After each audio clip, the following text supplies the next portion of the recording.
예, 김종필TV 시청자 여러분 반갑습니다. 김종필입니다.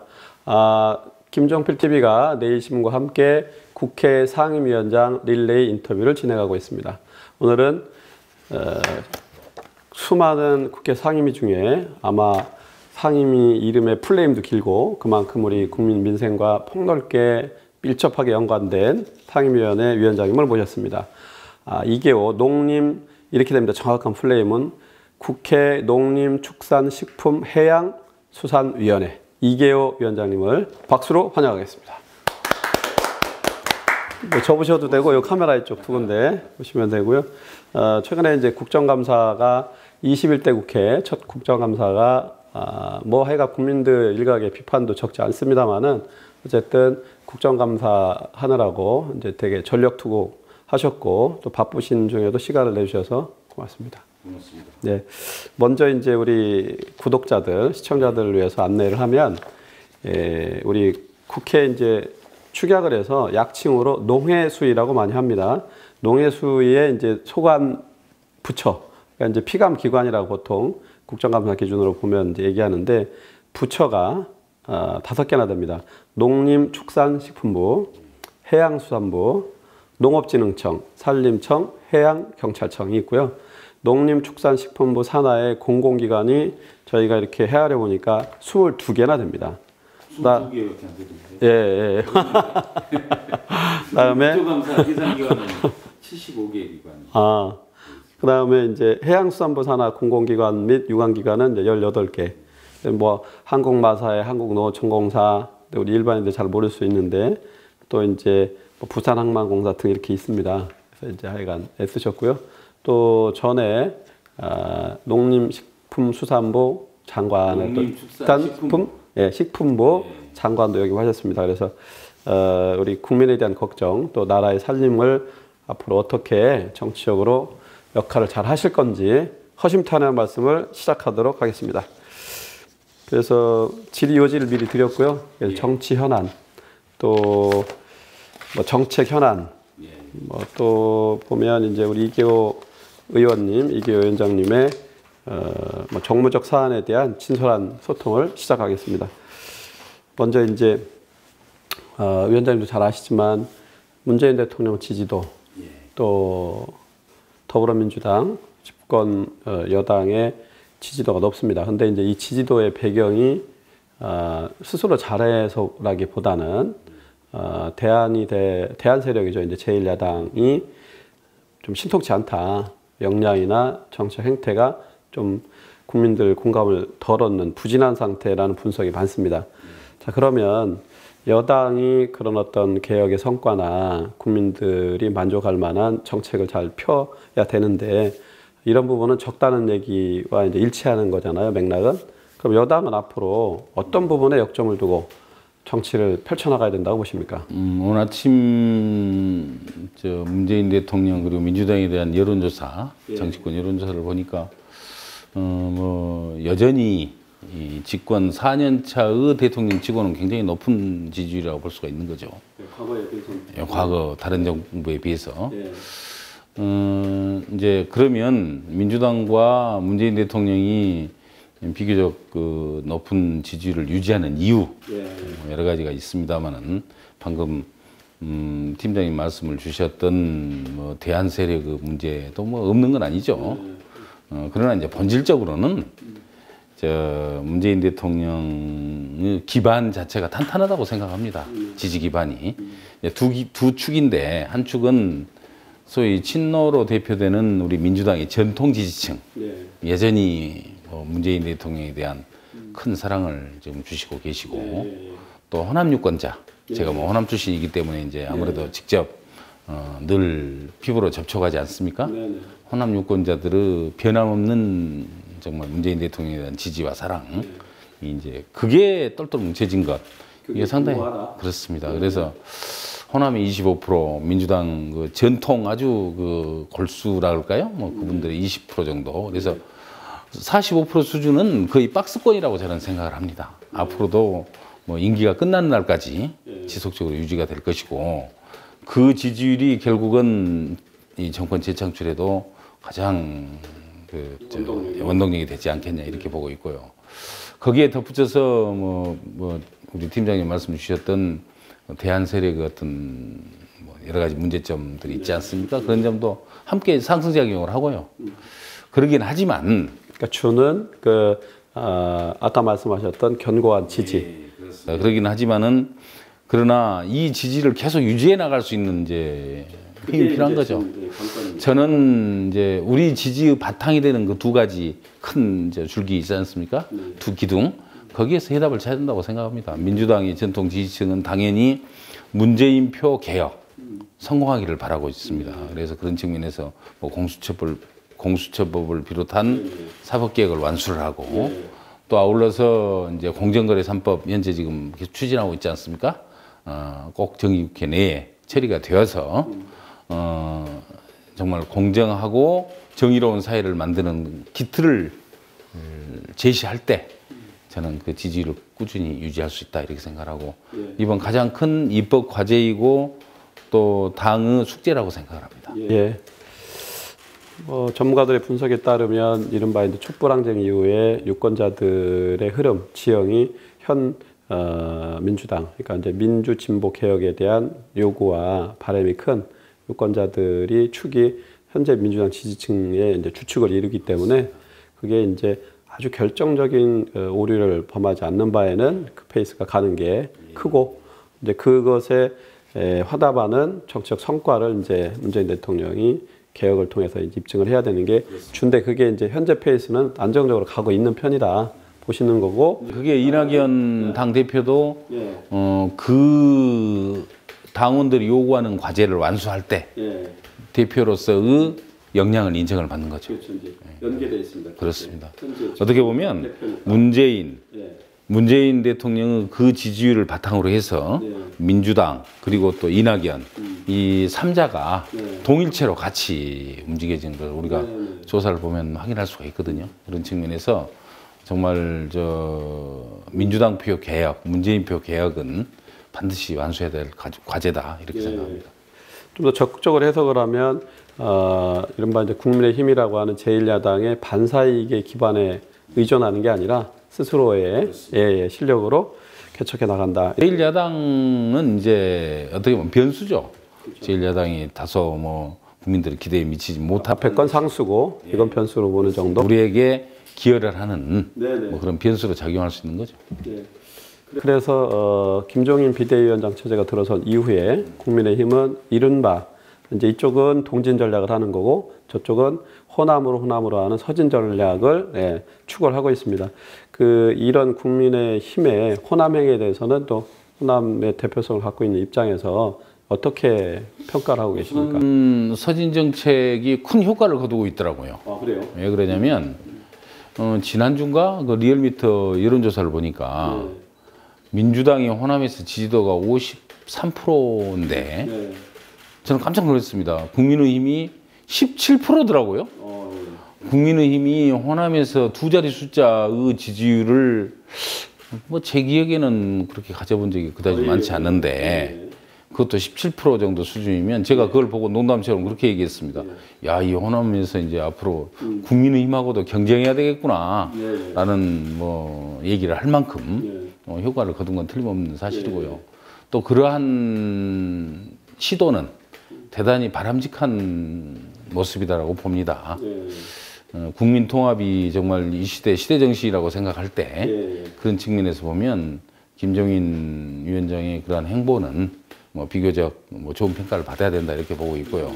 다만 거기에는 반드시 진정성이 같이 함께해야 합니다. 진정성이 수반되지 않으면 더 큰 역풍을 맞을 수도 있고 그러한 것이 국민의힘에게 정말 회복할 수 없는 큰 정치적 상처를 줄 수도 있는 거다. 이런 생각을 하고 있고. 그러면 진정성을 입증할 수 있는 인디케이터가 하나 있습니다. 그게 뭐냐면 뭐 호남을 위해서 뭐 여러 가지 예산도 뭐 정책도 지원도 막 아끼지 않겠다는 그런 말씀을 하시는데 지금 입법 과제 중에 뭐 여러 가지가 있습니다만은 5.18 특별법 개정안이 있습니다. 그게 뭐냐면 5.18 광주 민주항쟁을 뭐 북한군이 내려와서 한 것이다. 아니면 뭐 무슨 뭐 그런 등등의 명예를 훼손을 하고 또 역사를 왜곡하는 그러한 발언들을 하는 사람들이 있어요. 뭐 밥 먹듯이. 이분들에 대해서, 이 사람들에 대해서 뭐 정말 가차없는 처벌을 해야 됩니다. 과거에 독일에서 그 나치 처벌법을 강화한 것처럼. 그래서 5.18 특별법에 5.18의 역사의 왜곡과 또 명예를 훼손하는 자에 대한 가중 처벌을 하는 규정을 지금 개정안으로 내놓고 있습니다. 그 개정안이 지난달 17일, 민주당, 아니 27일, 10월 27일 민주당의 당론 법안으로 확정이 돼서 이번 정기국회에 지금 처리를 앞두고 있습니다. 거기에 정말 깔끔하게 협조를 해야 합니다. 5.18 가치훼손과 관련해서 5.18은 어떻게 보면 광주와 또 호남 지역민들에게는 거의 신성성을 가질 만큼 정말 가장 큰 명예고 또 가치라고 그렇게 말씀을 드릴 수가 있는 사안이거든요. 그런 만큼 그 5.18 특별법에 정말 조건 없이 동의하고 참여할 때 진정성의 바로미터다. 예, 그래서 저희들도 예의주시하면서 보고 있습니다. 자, 그렇고 이제 우리 위원장님께서는 민주당 내 어떤 역할 중에 당원 당규 강령 위원장의 역할로 또 책무를 갖고 계신데, 최근 이제 당내에서도 가장 중대한 이슈였고 그 우리 국민들도 관심을 많이 가졌던 서울시장, 부산시장 이제 재보선과 관련해서 전당원 투표를 통해서 어쨌든 당원 개정을 합니다. 이 과정에 대해서 아까 이제 진정성도 언급이 됐지만 정치인의 진정한 책무는 그 진정성을 국민들이 수용을 해줘야 되는 건데, 이제 사과에 대해서도 과연 이제 진정한 그 성찰을 통한 사과냐? 그러니까 선거를 이기기 위한 일종의 그 국민들에게 보이기 위한 어떤 그런 홍보 아니냐, 이렇게 비판도 한켠에 있습니다.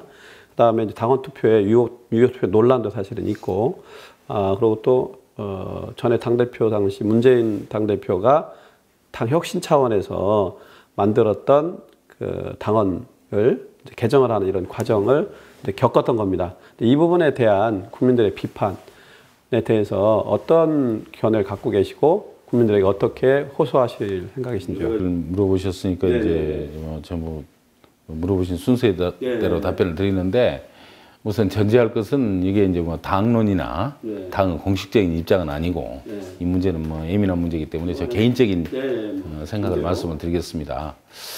먼저 충분한 사과 또 반성이 전제돼야 합니다. 저는 개인적으로 생각할 때 다행스러운 것은 우리 이낙연 대표를 비롯해서 당에 관련된 많은 분들이 정말 서울시장과 부산시장과 관련된 그러한 불미스러운 일에 대해서 뭐 여러 차례 사과를 하고 또 반성의 표현을 했습니다. 물론 그러한 그 모습들이 얼마나 국민들에게 진정성 있게 다가섰는지 그것은 뭐 저희들도 장담할 수는 없지만 나름 노력은 하고 있고, 그 진정성은 신뢰를 하셔도 된다. 저는 그렇게 생각을 합니다.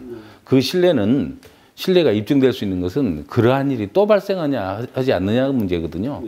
그래서 또 그러한 일이 재발하지 않도록 어떤 제도적인 뒷받침을 해나가고 있는지, 그래서 당에서는 나름대로 뭐 계속해서 뭐 확인하고 또 앙케이트 조사를 통해서 그걸 전부 발굴해 해서 그에 따르는 적절한 조치를 취하고, 아울러 재발되지 않도록 교육을 강화하고 또 제도화하고 뭐 그런 것들을 현재 노력을 하고 있다는 말씀을 드리겠습니다. 후보를 공천하냐 하지 않느냐의 문제는 굉장히 중요한 당으로서는 뭐 당헌이기도 하지만, 당헌에 명기된 사항이 있기도 하지만 당원들 의사가 중요하다고 생각합니다. 왜 그러냐면 우리 당에서 이번에 이제 당원 여론조사를 의사 확인을 했지 않습니까? 그 이유가 뭐냐면 지금 당헌이 좀 애매해요. 당헌이 부정부패 등 정확히는 선출직 공직자 부정부패 사건 등 중대한 잘못으로 그 직위를 해서 재보궐선거가 이제 하게 되면 후보자를 추천하지 않는다, 이렇게 이제 돼 있거든요. 그러니까 부정부패 사건 등이니까 이제 이건 뭐 성추행과 관련된 문제이기 때문에 등에 해당되겠죠. 굳이 따지자면. 그래서 과연 여기에 이 규정을 그대로 적용하는 게 옳으냐, 이 문제에 대해서 논란의 소지가 좀 있습니다. 예를 들어서 부정부패 등 독직 사건으로 인해서 사법 처리가 되고 또 아울러서 그에 따른 이제 자격 상실이 일어났다면 여기에 이 조항이 그대로 적용이 되겠지만, 여러 가지 여건상 과연 이 조항을 그대로 거기다가 갖다 댔을 때 이게 딱 들어맞냐, 이런 점에 있어서 내부적인 논란이 일어날 수가 있습니다. 그래서 그런 문제에 대해서 당원들의 의사를 좀 확인하는 게 필요하다고 생각해서 확인을 했고요. 또 아울러 이제 우리 정당 정치가 책임 정치를 기본적으로 지향할 수밖에 없는 입장인데, 원내 제1당이고 또 정부 여당인 입장에서 후보를 내지 않고, 어떻게 보면 이제 여당의 입장을 고수하는 사람이 후보를 안 내면 뭐 무소속으로 나가겠죠. 그래서 그 무소속 후보를 또 뭐 뒤에서 지지한다거나, 이러한 모습들이 과연 책임 정치를 제대로 하는 모습으로 국민들에게 비춰지겠느냐, 이런 점에 있어서 많은 논란이 있을 수가 있다고 생각합니다. 뭐 그러한 점을 종합해 볼 때 당원 의사를 확인하고 당원들이 압도적인 의사로서 후보 공천이 필요하다고 의사를 주시면 저는 그게 따르는 것이 책임 정치의 올바른 모습이다, 이렇게 생각하고 있습니다. 그런 기조로 이 사안을 보고 있고 대응을 해나가겠다라고 뭐 정리를 이해를 하도록 하겠습니다. 자, 그렇고 최근에 이제 문재인 정부가 뭐 개혁도 하지만 또 국민들이 안심하고 삶을 이제 영위해 나갈 수 있도록 하는 게 중대한 이제 정부의 책무인데, 그 중에서 이제 주거 문제 아닙니까? 예, 근데 이제 부동산 문제. 근데 부동산 대책을 여러 차례 뭐 어쨌든 뭐 카운트하는 그 기준에 따라 다르긴 합니다만은 20여 차례 이상 내놨고, 지금도 이제 전세가 폭등 뭐 이런 논란이 수도권은 큽니다. 근데 이제 비수도권 출신의 이제 3선 의원이신데, 특히 비수도권 입장에서 볼 때는 이 부동산 대책이 적절하냐, 보완을 한다면 어떤 대책을 강구하는 게 필요하냐, 이 부분에 대해서는 어떻게 보십니까? 저는 이제 사실은 제가 수도권에 집이 없습니다. 집은 여러 채라고 나왔는데, 상속받은 집사람이 그 지분이 있어가지고 그러긴 합니다만은, 저는 이제 제 지역 체크를 하신 거네 지금. 예, 그래서 이제 서울에 집이 없는데 나무 세상 얘기 같아요. 막 집값이 뭐 굉장히 막 뛰고 그랬는데, 사실은 이제 부동산은 특징이 필요한 곳에 있어야 되거든요. 아무리 상간 벽지에 집이 10채 있으면 뭐합니까? 서울에 똑똑한 놈 한 채 있어야지. 뭐 그와 같은 거죠. 강남에? 강남에. 그런 측면에서 보면 서울에서는 집값이 오르는 게 어떻게 보면 좀 뭐 안 좋은 거죠. 그러나 지역에서, 지방에서, 시골에서는 집값이 좀 올라야 돼요, 도리어. 그러니까 보는 각도가 완전히 관점이 다릅니다. 그런데 일방적으로 수도권 부동산 대책을 이제 내놓으니까 도리어 그게 지방에는 피해로 작용하는 그런 사례가 있습니다. 예를 들자면 최근에 그 1가구 1주택에 대해서 재산세를 완화하겠다는 게 지금 우리 민주당의 당론으로 지금 발표가 됐지 않습니까? 근데 그걸 그대로 똑같이 적용을 하는데, 했을 경우에 지금 시골에는 집이 남아도입니다. 그래서 도시에 사는 사람들이 세컨하우스라도 좀 가져줘야 돼요. 관리를 해주고 또 왔다 갔다 해주고, 이렇게 하는 게 이제 농어촌이나 또 지방 중소도시의 경기를 활성화시키고 또 발전을 도모하는 그런 방법이 될 수 있는 거거든요. 근데 그게 이제 전부 차단이 되는 거죠. 그러다 보니까 두 가지 피해를 봅니다. 그런 측면에서 지역 발전에도 그다지 썩 도움을 주지 못하고, 아까 그 재산세 감면 조치가 또 한 가지는 이 지방 세수에 직격탄을 매깁니다. 지금 이제 수도권에서는 지금 종부세로 그걸 뭐 커버해 주겠다는 거 아닙니까? 근데 그 수도권의 종부세를 가지고 이제 지방에는 뭐 종부세 납부자가 별로 없으니까요. 수도권 종부세 재원을 지방에다가 뭐 지원을 해준다는데 그게 현실적으로 불가능한 거죠. 그래서 도리어 수도권 중심의 부동산 정책이 똑같이 그것을 지방에다 적용을 하면, 비수도권에 적용을 하면 도리어 비수도권에는 피해로 작용할 수가 있다는 거죠. 그래서 수도권은 수도권 정책을 그대로 수도권에 전담해서 좀 추진하는, 그러면서 이제 비수도권은 또 다른 정책을 감안을 해서 이원화하는 이원할 필요가 있다 이런 생각을 해보고 있습니다. 그걸 우리 당 대표나 대통령하고 그런 내용으로 정책 제안이나 소통을 해보신 대표님한테는 제가 그런 말씀을 한번 드렸습니다. 도리어 1가구 1주택 하게 되면 지방 세수 문제 아주 심각하게 작용할 수가 있다. 이낙연 대표도 또 어떤 전남지사 등 하여간 지역 사정을 잘 아시니까 쉽게 납득을 하시더라고요. 그래서 문장을 좀 알아야 됩니다. 그래서 이 대책의 보완 대책도 함께 검토를 하시겠다는 말씀 주셨습니다. 예. 모두에 말씀드린 대로 이제 21대 국회 첫 국정감사가 이제 진행이 됐습니다. 또 우리 위원장님은 이제 피감기관장 이른바 그러니까 농림축산식품부 장관도 또 역임을 하셨고 그래서 그러니까 양측의 입장을 잘 이해하시는 이제 그런 적임자 중에 한 분인데 아까도 이제 뭐 수를 열거했습니다마는 막 수십 개의 피감기관을 뭐 10일 만에 막 뚝딱 처리하고 막 이러는 현재 국회 법의 문제도 있고 또 전체 국회 개혁, 일하는 국회로의 개혁이라고 하는 또 맥락도 있고 이제 근데 현실은 지금 이렇게 벌어지고 있고 일각에는 이제 대안으로 제도적 어떤 개선책으로 상시 국감 내기도 있습니다, 사실은. 근데 이제 국감이 본래 취지를 살릴 수 있도록 실효성을 높일 수 있도록 하기 위해서는 어떤 부분을 어떻게 개선하는 게 적절하다고 보십니까? 우선 뭐 여러 기관들을 짧은 기간에 국정감사 몰아치기식으로 하는 건 뭐 제도적으로 불가피한 측면이 있고요. 또 뭐 국정감사만 국회가 할 수는 없는 거니까 뭐 그런 측면에서 보면 뭐 기간이 결코 짧다 이렇게 뭐 단정적으로 말하기는 좀 어려울 것 같아요. 다만 국정감사는 여야를 막론하고 굉장히 중요합니다. 왜 그러냐면 현재 정부 정책이 뭐 잘된 것도 있지만 뭐 좀 제대로 추진이 안 되는 게 많지 않습니까? 그런 점을 지적을 하고 이 정부의 기관장이 그걸 수긍을 하고 또 그에 대해서 이 문제 제기를 한 의원이 대안을 제시하고 이러한 프로세스를 지향하는 게 국정감사죠, 기본적으로. 근데 이 프로세스를 그대로 밟아가려면 전제된 게 한 2가지 필요해요. 첫째는 먼저 의원이 유능해야 됩니다.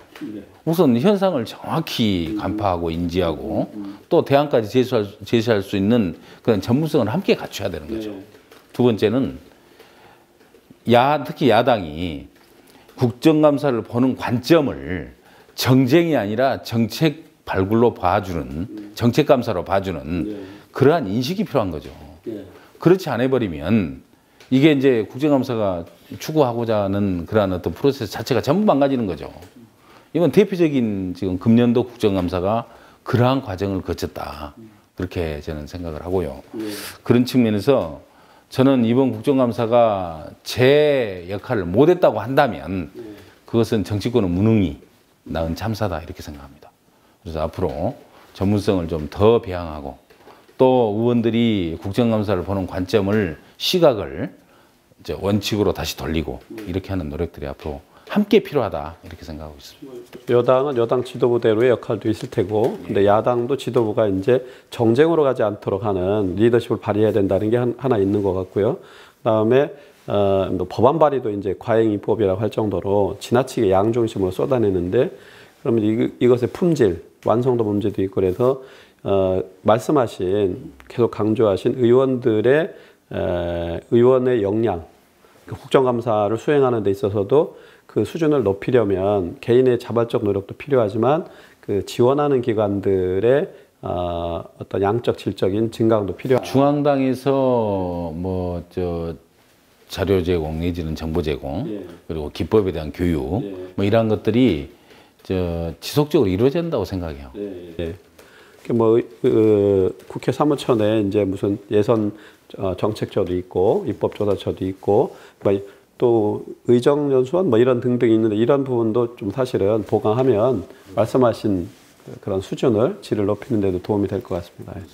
예, 잘 이해했습니다. 그다음에 정책 현안 좀 여쭤보려고 하는데 어쨌든 이제 대통령께서 국회 와서 내년도 555조 8천억 원에 이르는 예산안 시정연설을 하셨고 내년도 예산안 관련해서 농해 수위는 특히 이제 역점을 두는 중점적으로 이 부분을 좀 잘 대응을 해야 되겠다. 이 부분은 어떤 내용으로 지금? 농업 관련 예산은 뭐 제가 농림부 장관을 했기 때문에 네. 피부로 느끼고 있습니다만은 뭐 정부뿐만이 아니고 네. 국회에서도 마찬가지고 뭐 사회 전반에 걸쳐서 뭐 인식이 그다지 높지 않습니다. 중요성을 그다지 우리가 생각하는 것처럼 농민들이 인식하는 것처럼 또 현실적으로도 마찬가지고 그것에 대한 인식을 그렇게 높이 안 가져주기 때문에 계속해서 예산도 비중이 줄어요.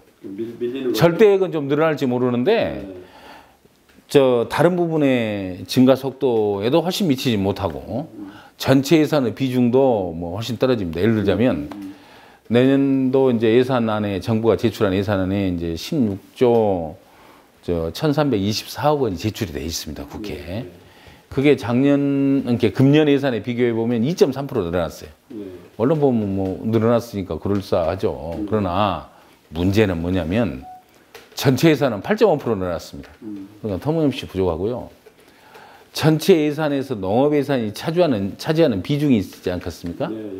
그게 내년에 최초로 3.0%가 무너졌습니다. 3%가 2.9%로 됐습니다. 그래서 3% 수준은 유지를 해줘야 된다. 왜?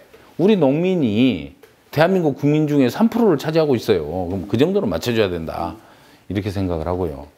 그렇게 하려고 보니까 예산이 한 5,400억 정도가 늘어나야 됩니다. 그래서 국회에서 그걸 증액을 추진할 겁니다. 우선 그 분야는 이번에 이제 뭐 수해를 겪으면서 우리가 국민들이 다 인식을 했습니다만은 농업 기반 시설, 뭐 저수지, 뭐 댐, 또 수로 뭐 이런 걸 좀 보강을 해야 되는데 소위 농업용 SOC를 좀 대폭 증강을 하고요. 또 요즘 이제 온난화 이후에 재해가 굉장히 늘어나고 있거든요. 그래서 농업 재해보험을 좀 현실화하고 실질적인 이 지원이 될 수 있도록 실효율을 높이려면 예산이 더 필요합니다. 그래서 농업 재해보험 보강 사업 좀 과감하게 이번에 추진을 하고요. 거기에 덧붙여서 이제 온난화 이후에 이제 우리 국민들이 늘 체감합니다만 가끔 뭐 배추값이 팍 올라가지고 금치되고 그러지 않습니까? 이건 다 농산물 유통 체계에서 나온 문제거든요. 근데 유통 체계를 좀 합리화하는 그런 여러 가지 제도 개선과 또 필요한 예산 지원이 필요하다 해서 이번에 그 3개 분야 농업용 SOC, 농업 재해보험, 뭐 농산물 유통 체계 여기에 중점을 두고 과감하게 좀 증액을 요구를 하고 또 아울러 이제 어업인과 농업인들이 같이 공통으로 관련된 게 공익형 직불제가 현재 시행되고 있습니다. 시행하는 과정에서 다소 부족한 점이 좀 노출이 되고 있어서 그 점을 보완하는 예산을 이번에 함께 증액을 추진하려고 합니다. 뭐 양측에서 이제 역할을 해보셨기 때문에 길도 잘 아실 테고요. 성과가 있으시길 바랍니다. 우리 농민들 또 어민들을 위해서. 그다음에 지금 이제 코로나19 사태라고 표현되는 중대한 이제 질병의 고난을 겪고 있습니다. 우리 대한민국이나 전 세계가. 근데 코로나19도 이제 바이러스지 않습니까? 근데 이제 이것뿐만 아니라 이제 다른 바이러스, 아프리카 돼지열병, 뭐 고병원성 조류 인플루엔자, 조류독감, 이런 이제 바이러스들이 이제 또 시시때때로 창궐을 하는데 이 부분에 대해서는 이제 대응도 해보셨고, 근데 어떤 대응이 가장 현실적인지 좀 실효적이고 근본적인 처방은 과연 있는지, 그럼 어떻게 해야 되는지에 대한 좀 말씀 좀 주시죠. 우선 결론부터 말씀드리면 문재인 정부가 가축 방역만큼만 바이러스를 차단하면 코로나는 극복했습니다. 이건 세계적으로 마찬가지인데 정말 바이러스라는 게 힘들지만 그러나 저는 길은 있다 이렇게 생각해요. 제 경험을 가지고 보면 우선 조류독감의 경우에 제가 2018년에 장관 취임을 해서 보니까 조류독감이 매년 발생하는 일정한 정도의 루트가 있습니다. 어디냐면 철새가 날아들잖아요, 대한민국에. 철새가 날아가는 가을철에 주로 이제 10월까지 이제 10월부터 11월 그러니까 초겨울에 철새가 지나가는 오리 농장에서 발생합니다. 반드시 꼭 거기서 발생합니다. 왜 그러냐면, 네, 그렇죠. 철새가 지나갈 때 이제 철새가 분변을 이렇게 이제 보지 않습니까? 그럼 그걸 오리가 밟아요. 오리는 주로 이제 뭐 딱 그 케이지에 들어있는 게 아니라 비교적 좀 움직이면서 사육을 하잖아요. 그래가지고 거기에서 이제 오리가 밟으면 오리가 물갈퀴가 있어가지고 막 넓잖아요, 발이. 사방 군데다가 이제 막 그 저 철새 분변을 막 묻히는 거야. 그럼 이제 거기에서 바이러스가 발생해서 이제 꼭 생깁니다. 그래서 그 해답은 뭐겠어요? 오리 없으면 안 생기잖아요. 그래서 10월까지 전국에 철새가 지나가는 길목에 있는 오리 농장을 파악을 해보니까 당시에 102개였습니다. 전국에 그렇게 많지 않아요. 그래서 조기 출하를 시켰어요. 조기 출하를. 참 오리를. 물론 뭐 다 키우지 못하고 판 오리에 대해서는 좀 일정한 정도의 보상을 해줬죠. 한 마리당 700, 뭐 조금씩 달라집니다만 750유관 보상을 해주면서 전국의 오리 농장을 조기 출하를 싹 시켜버렸습니다. 그 철새 지나는 곳에. 그냥 발생할 숙주가 사라진 거예요. 그래서 2018년부터 지금까지 거의 세계에서 뭐 유일하다 싶을 정도로 온난데 철새 지나가는 국가에서는 우리나라는 조류독감이 발생하지 않고 있습니다. 그걸 장관 때 하셨죠? 제가 이제 그때부터 그래가지고 이제 문재인 대통령님한테 칭찬도 많이 받았죠. 우리가 전국평가에서도 그걸로 1등 나고. 어쨌든 정책을 그렇게 썼고요. 소위 아프리카 돼지열병도 정책 능력이죠. 그렇습니다. 아프리카 돼지열병도 결국은 그 차단 방역입니다. 원인이 되는 숙주를 막아주는 거. 그게 이제 지금까지는 우리가 이제 아프리카 돼지열병이 우리나라에 들어오게 되면 주로 뭐 중국이나 뭐 발생한 베트남이나 그런 나라에서 돼지고기나 뭐 관련된 짐을 통해서 축산인들이 오염을 통해서 뭐 가서 축산인들이 농장 방문했다거나 이렇게 해가지고 옮겨올 거라고 생각하고 공항에서 원천 차단만 시켰는데 우리나라는 발생했잖아요. 그럼 보니까 멧돼지가 원인이라는 거 아닙니까? 중국에서부터 시작해서 멧돼지가 북한을 경유해가지고 뭐 넘어왔든지 그 멧돼지 뭐 무슨 어떻든 그 멧돼지를 통한 바이러스가 우리한테 가장 큰 원인이 됐다는 거예요. 그럼 어떻게 해야 되겠습니까? 멧돼지를 싹 잡으면 되는데 이거 멧돼지를 잡는 게 쉬운 일이 아니에요. 그래서 굉장히 어려움을 겪고 있습니다만 지속적으로 멧돼지의 개체수를 적절하게 조정하는 것, 특히 전방 지역에 그러한 노력들이 필요하다고 생각하고요. 뭐 정부도 그런 노력을 지금 현재 하고 있어서 비교적 ASF 그러니까 아프리카 돼지열병은 그 후로도 잘 막고 있습니다. 앞으로 이런 추세를 지속해 가면 좋겠고. 정확히 그 직시해서 그렇습니다. 숙주를 제거하는 차단 방역이 필요하다 이렇게 생각합니다.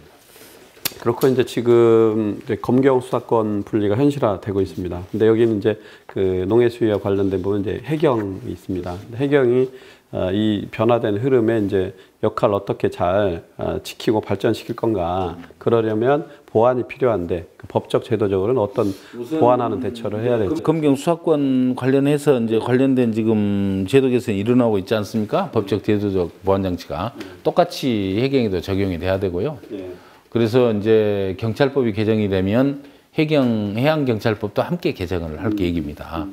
그에 이제 그대로 맞춰서 하고. 이제 그것과 관련해서 가장 큰 변화는 해양경찰이 독자적으로 수사권을 갖는 거죠. 지금 그렇게 돼 있지 않습니까? 근데 이제 해양경찰이 얼마나 이제 그 수사권을 잘 운영할 수 있을 만한 역량이 되느냐. 그게 굉장히 중요한 과제입니다. 그래서 이제 그건 해경에서 정말 사명감을 가지고 해결해야 할 문제고요. 아울러 그 수사권이 굉장히 독립적이고 또 온전하게 행사가 돼야 되는 거죠. 그래서 그렇게 되려면 해양경찰청장이 지휘는 총괄적으로 하겠지만 그러나 수사의 관여도를 좀 차단하는 그러한 법적 뒷받침이 함께 필요합니다. 그래서 그런 점에 대해서도 지금 노력을 하고 있고요. 그래서 수사부서의 대내적 독립성 그것을 보장을 할 수 있도록 해야 되고 또 아울러 대공수사까지 지금 같이 가거든요. 그래서 자질 향상에도 뭐 많은 노력들을 하도록 해양경찰로 하여금 사전 준비에 더 박차를 가하도록 촉구하고 있습니다. 뭐 이렇게 직간접적으로 연관된 사안이기도 한데 이제 뭐 대한민국 국민들도 많이 놀라게 했고 북하고도 이제 이게 뭐 갈등이 아주 최고조로 갔다가 넘나들었던 최근에 이제 해수부 직원 월북 관련 그러니까 이제 뭐 어쨌든 그 불태워지고 해서 이제 뭐 크게 많은 사람들이 놀라게 됐는데 이걸 월북으로 이제 결론이 난 건가요? 그렇죠. 정부에서 국방부와 해양경찰청이 뭐 월북이라고 단정적으로 발표를 했습니다. 정부 발표를 저는 신뢰해야 된다고 생각합니다. 왜 그러냐면 정부에서 그런 발표를 할 때 그냥 뭐 추정해갖고 발표했겠습니까? 여러 가지 정황 증거 내지는 또 실질적인 객관적인 증거까지 뭐 다양하게 가지고 판단을 해서 발표를 했기 때문에 저는 신뢰할 수 있다고 생각하고요. 그 증거는 세 가지 정도로 요약을 할 수가 있습니다. 첫째는 우리가 전략자산이라고 말하는 실제 일어난 일, 북한 해역에서 사망자와 관련해서 실제 일어난 일이 여러 가지가 있었는데 그것을 정확히 우리가 캐치를 해서 그 캐치된 내용을 중심으로 해서 판단을 한 거거든요.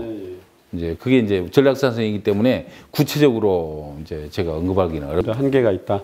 근데 어쨌든 이제 유해나 시신 확보 관련된 부분에 대해서는 어떻게? 이제 그게 이제 전략자산에 관련된 부분이죠. 보신다는 거죠. 그렇죠. 뭐 시신은 이제 어디 유실된 것으로 현재는 지금 그렇게 추정이 되고 있는 거죠. 뭐 조사를 했으니까 막 그 수색을 했으니까 그런 걸로 봐서 그게 한 가지가 있고 또 한 가지는 실제 그 안에서 이제 업 지도선이 뭐 대화를 했다는 거 아니에요. 북한의 업 지도선이. 예? 아울러서 또 민간 국제 상선 무선에 의해서 무선이 오고 가고 뭐 이런 내용들이 있답니다. 종합적인 이제 정황 증거들을 토대로 그 정황이 아니고 실제 그것은 팩트 증거죠. 사실 증거죠. 그래서 그런 측면에서 뭐 월북으로 단정을 할 수밖에 없었던 것 같고요. 거기에 덧붙여서 몇 가지 정황 증거를 해경이 내놓은 게 있습니다. 예를 들어서 그 당사자가 올라가기 전에 뭐 무슨 선내에서 인터넷 도박을 했다거나 그래서 뭐 동료들에게 상당히 빚이 있다거나 그런 얘기를 했지 않습니까? 그래서 그런 문제랄지 또 올라갈 때 슬리퍼를 뭐 벗어놓고 갔다면서요? 뭐 그런 것 등이랄지 아니면 뭐 가서 움직이면서 부력제라고 해서 이제 뭔지는 구체적으로 모르겠습니다만 뭔가를 잡고 뭐 헤엄을 치면서 갔다는 거 아니에요? 그래서 그러한 것은 정황 증거입니다. 정황 증거까지 같이 발표를 이제 정부에서 했기 때문에 그러한 것을 신뢰할 수밖에 없다고 저는 생각을 하고요. 뭐 저는 개인적으로 신뢰를 하고 있습니다. 아울러 정황 증거를 제외한 아까 말씀드렸던 1번과 2번의 객관적인 팩트 증거들은 좀 유가족들한테 보여서 유가족들이 납득을 할 수 있도록 하는 노력을 좀 해경이나 국방부가 해야 된다. 그렇죠. 실체적 진실에 대해서 동의를 일단 받을 수 있을 정도를 가족들이 인정을 안 하면 그건 굉장히 잘못된 거죠. 말씀하신 전략적 자산의 전략의 의미도 그런 걸 포함하는 거 아닙니까? 이제 신뢰를 얻어야 되니까. 신뢰를 가족들에게 정말 납득할 수 있는 신뢰를 좀 보여주는 게 필요하다. 이렇게 저는 생각을 합니다.